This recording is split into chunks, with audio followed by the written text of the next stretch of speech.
Moment of Elul. I think it's Elul moment, but I like every time I think about that, and I coined that phrase. I'm not sure if the other rabbis call it that, but I was the first Elul video back at Rosh Chodesh, and I coined Elul moment. But I don't know about you. Whenever I say it or see it or type it, I always think about Jon Stewart and his moment of Zen back in the old Daily Show days. He always had his moment of Zen. So, moment of Elul. Maybe I'll rename it on Sunday. Um, every morning besides Shabbat, during this month of Elul, the Hebrew month of Elul, we are going live. One of the rabbis from Central Reform Congregation to give a message and a teaching. I got a song today in the spirit of this month, which is which our tradition teaches is supposed to be a month of preparation for the upcoming days of awe, spiritual preparation and renewal and repentance and granting forgiveness, kind of a cleansing. So when you enter the days of awe, which is really a time, to reflect on how you can transform yourself into your best self. You're not just jumping in, that you've had this month of preparation. So in the in the spirit of that, or to assist with that, we decided during these days of pandemic and quarantine and staying at home that we would come to you every morning with these messages. So I guess one thing I want to say is about us. I can speak for myself. During the time we've been staying at home, which is now since March, going on 6 months, mid September will be 6 months. I will say this: as difficult and challenging and upsetting as all of this is that we're going through, we're much more timely, aren't we, for people that know Central Reform Congregation, that are St. Louisans and members of the synagogue. I think we start everything on time from home, which wasn't always the case at synagogue, but it was a good reason, because we were all schmoozing and connecting to each other, and we will again. I do believe one of these days when it's safe, but for now it's like I started right at 9:30, and so welcome to this moment of Elul. Boker Tov, good morning. This is the 15th day of the month of Elul, which means that we're smack dab in the middle of the month. We've been doing these broadcasts for about 2 weeks, and we'll have about 2 more weeks to go of daily broadcasts before the first of the next month, which is the first of Tishrei, which is actually Rosh Hashanah, the new year, followed 10 days later by Yom Kippur, the Day of Atonement. And so the 15th of every Hebrew month, including Elul, is the time it's calendared specifically to be the full moon. As I've taught many times, our calendar is a lunar calendar, the Jewish calendar, and so the month begins with the new moon, when the moon appears to be as slivery as it can get, and as the moon waxes, the days of the month go by, and then it's a full moon, which is always the middle of the month, the 15th. And then, of course, it starts to wane, look thinner and thinner, and more, that's how it appears to us, until it's at its sliveriest again, and then it's the new month once again. So this is the 15th, and I have done a lot of driving in the last couple days. Went to Washington, D.C. to settle our son Gabe into his new chapter as a freshman at Georgetown University. And then I turned around and went to Chicago, unfortunately, for a funeral. My aunt, Aunt Donna of blessed memory, my mom's sister, passed away. And so I went for the funeral and came home all in one stretch. And on the way home, I was followed by the moon. The full moon, almost full moon. Last night was the fullest, theoretically that it will look. So I've been watching these Elul broadcasts when it's not me, and I don't have little kids anymore like the Bogards, cute little kids. They're awesome. And I don't have grandbabies like Rabbi Susan. Um, uh, but I do have a picture of the full moon. I'm not sure if that measures up to the cuteness that you get to see when Rabbi Danny and Karen and Susan are on the air. But how about this? Oh wait, that's not what I wanted to show you. Even better. So there's a wonderful picture of the full moon. I think that's probably a harvest moon, but this we're not in a harvest moon yet. But it is the full moon of Elul. Hopefully a time of fullness of blessing and fullness of love. The world ain't perfect, so I don't know. But there it is. It is a full moon, so that's pretty beautiful. I also want to start again, or I want to continue the way I've done each time I've kind of been part of this, which is to do a chant of a morning prayer. So, it is the full moon. Obviously, you see that at night, but it is Elul morning. That's morning, and that's why I made the graphic with the sun shining, because the morning is a time of hope and optimism, and in the spirit of Elul, it's a time of kind of starting fresh, right? A new opportunity to be your best self every day, not just Elul and not just high holidays, but every morning is kind of a chance for a new beginning. So there's a prayer that the tradition says you can start your day with. Start on the right foot with the spirit of gratitude. It's a gratitude prayer just for the morning. We sing it at CRC when we're together. We sing it in every Shabbat morning service, and it's also meant for every morning. And so as long as we're here together, there it is. I thought, I don't have. I'll bang on the table. I always forget my drum, or not always, but I often forget my drum, which isn't too far behind me, but it feels kind of funny for me to leave this studio space and walk back there. So I'm gonna pound on my desk, and Modeh or Modah. It's gender specific. You can choose. Modeh is generally for males and Modah for females.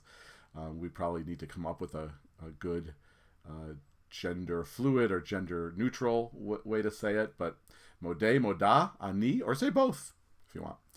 Ani lefanecha ruach chai v'kayam. I am grateful, thankful before you, the spirit of life, who reestablished me, who got me started again this morning. So chant with me. My dog Tipper just kind of crept in behind me. One of the joys of working from home. Modeh ani lefanecha ruach chai v'kayam. Modeh ani lefanecha ruach chai v'kayam. Modeh ani lefanecha. Modeh ani lefanecha. Modeh ani lefanecha ruach chai v'kayam. Modeh ani lefanecha ruach chai v'kayam. Modeh ani lefanecha. Modeh ani lefanecha.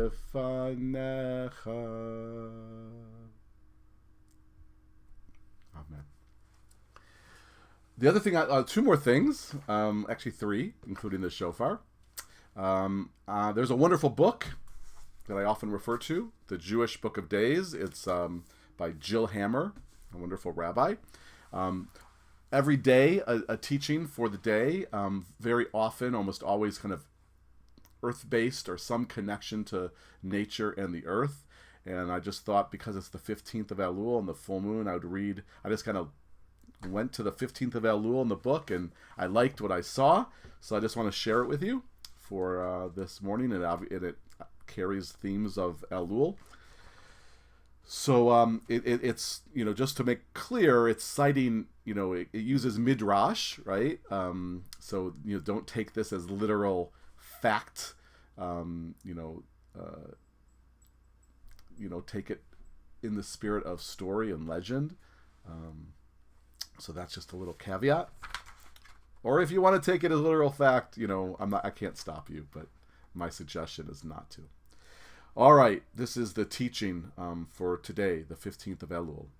On the full moon of Elul, the moon of late summer, David, meaning King David, summons Bathsheba, the wife of one of his soldiers, to the palace that he may make love with her. Now, this comes from the Zohar, right?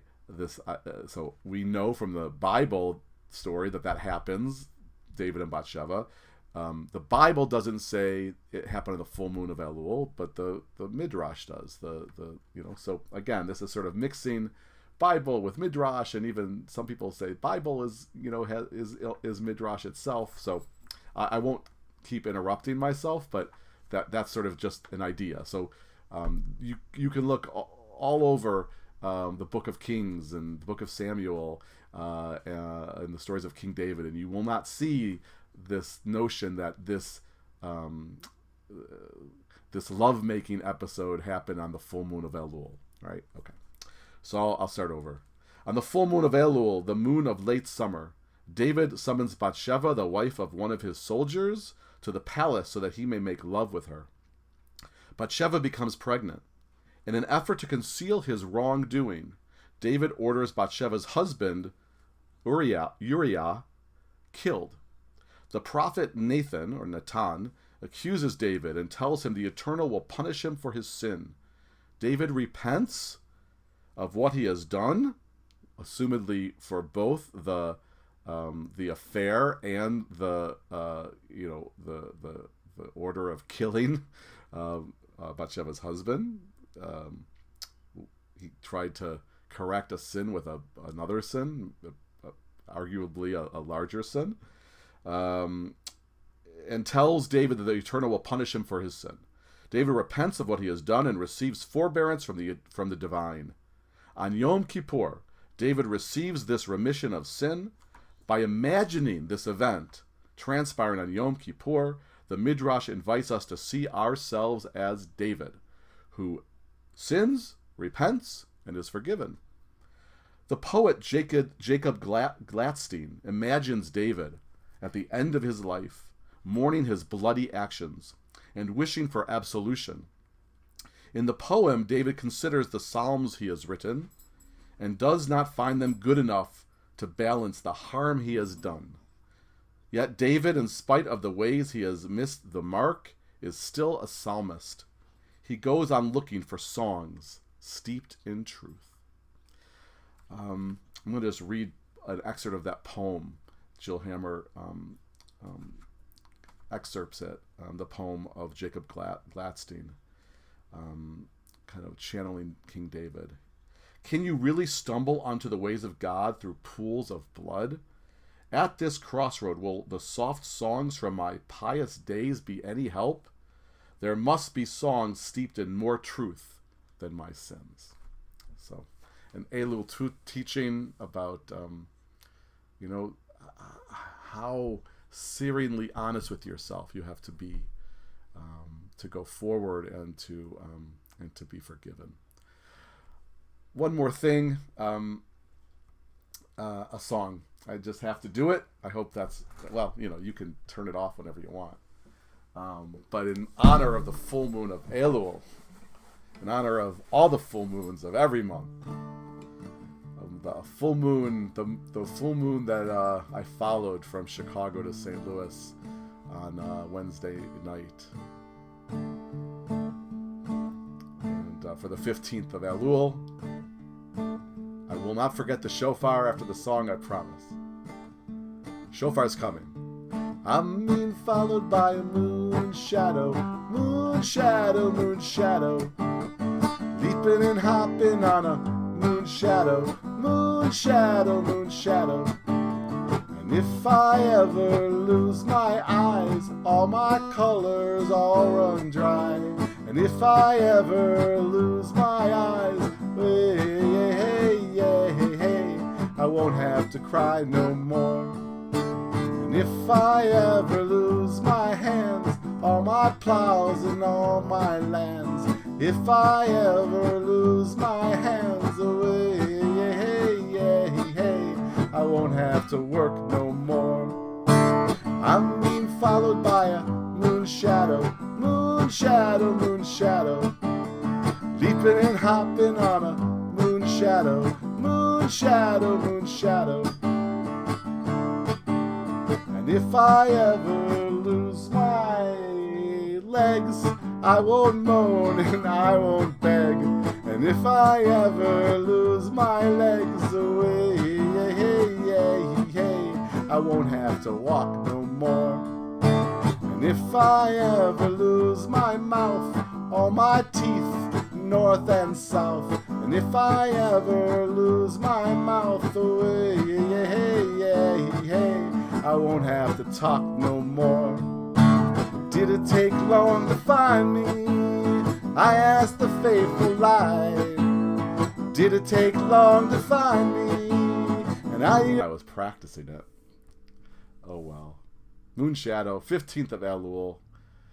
I'm going to play the video of the shofar in the mountains of Aspen. You got to see the sunshine, you got to see the moonshine, and now you're going to be able to see the the mountains and hear the shofar blast. So I will stop the stream as soon as the shofar is over, and I'm going to say have a good day, have a good rest of the day, have a good rest of the morning. We have Friday night services, Friday evening services at 6 o'clock right here. Wherever you're watching this, you can watch the service. There's a bar mitzvah tomorrow morning, the bar mitzvah of Gabe Goldberg at 10 o'clock. Again, these same channels and platforms. And then Havdalah with Rabbi Susan, Rabbi Jim at 8 o'clock tomorrow. YouTube, Facebook. You could go to the CRC webpage and it'll take you to one of those places.